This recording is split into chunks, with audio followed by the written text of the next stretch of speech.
Alright, now to the differences between the Smith & Wesson Performance Center 1911 and the Sig Sauer Max Michael Edition in 9mm.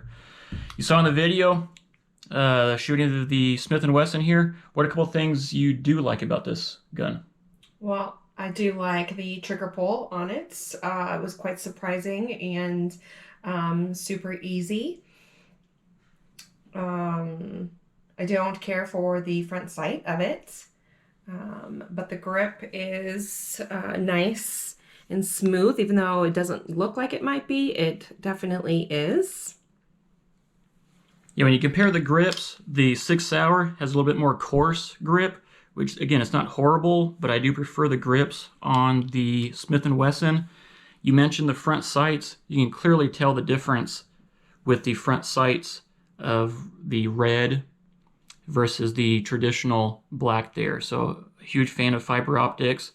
The Smith & Wesson, the cuts in the slide, I do like.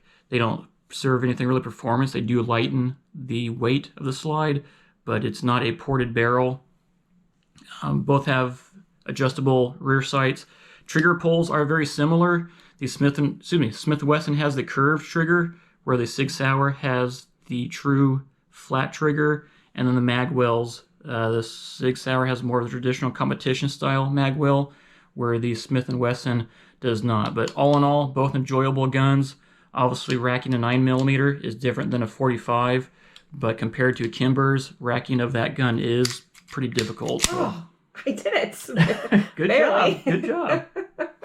So I will be ordering some additional springs to play around with that one. Again, both enjoyable guns. The price for the money, I do prefer the Sig overall compared to the Smith & Wesson, just for the price point and performance of the two. What about yourself? I agree with everything you said.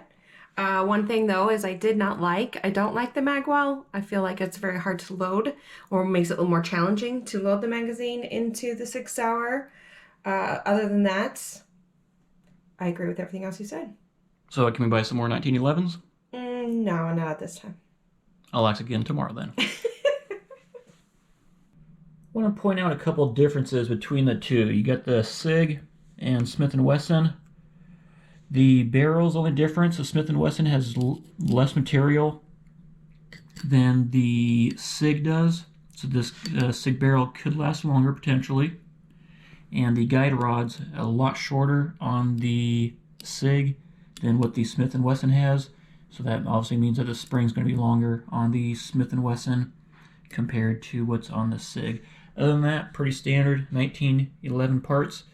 When they are disassembled, that's the only main difference, is the guide rods, springs, and the amount of material that is on the barrel.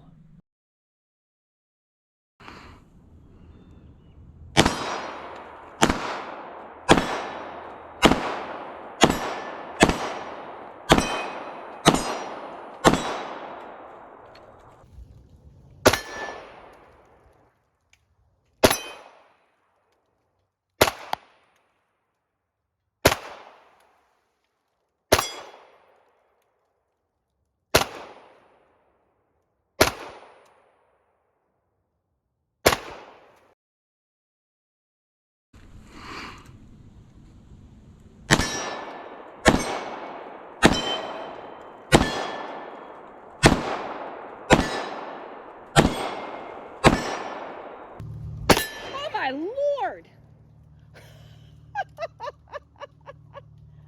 Holy cow. Like, seriously?